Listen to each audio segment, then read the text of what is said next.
الحمدللہ کل سے ہمارے ہاں بھی ایام تشریق کا آغاز ہو رہا ہے۔ یہ ایام تشریق کیا ہے؟ حج کے 5 دن 9 ذی الحجہ سے لے کر 13 ذی الحجہ تک یہ 5 دن ہیں جو ایام تشریق کہلاتے ہیں۔ ایام تشریق میں خاص طور پر تکبیر تشریق کا ذکر کیا جاتا ہے اور ورد کیا جاتا ہے۔ اور یہ تکبیر تشریق کیا ہے؟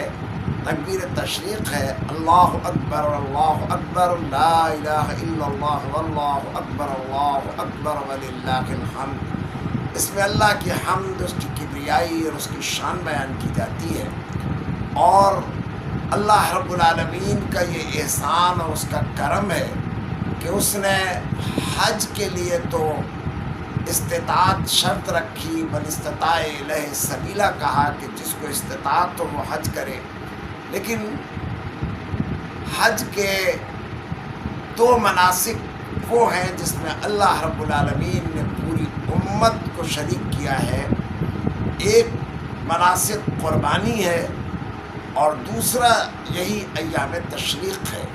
یعنی ایام تشریق یہ ہے کہ حاجی حضرات بھی ان 5 دنوں میں ہر نماز فجر کے بعد بآواز بلند اللہ اکبر لا الہ الا اللہ واللہ اکبر وللہ الحمد کی تسبیح پڑھ رہے ہوتے ہیں، اور یہاں پوری دنیا میں امت مسلمہ بھی اسی تشریق کو پڑھ کر ان حجاج اکرام کے ساتھ شریک ہو رہی ہوتی ہے، اور مناسک حج میں ان مناسک کو ادا کر کے خود بھی حج کے مناسک میں کچھ نہ کچھ حصہ پاتی ہے۔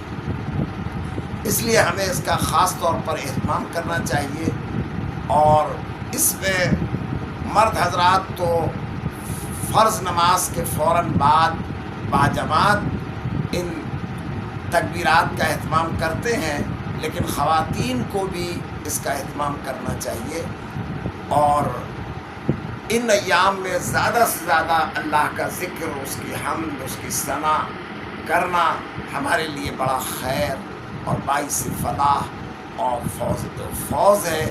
صرف قربانی کر لینا ہی کافی نہیں ہے، بلکہ ان کاموں میں بھی شریک ہونا چاہیے۔ اللہ تعالی ہمیں توفیق عنایت فرمائے۔ جزاک اللہ خیر۔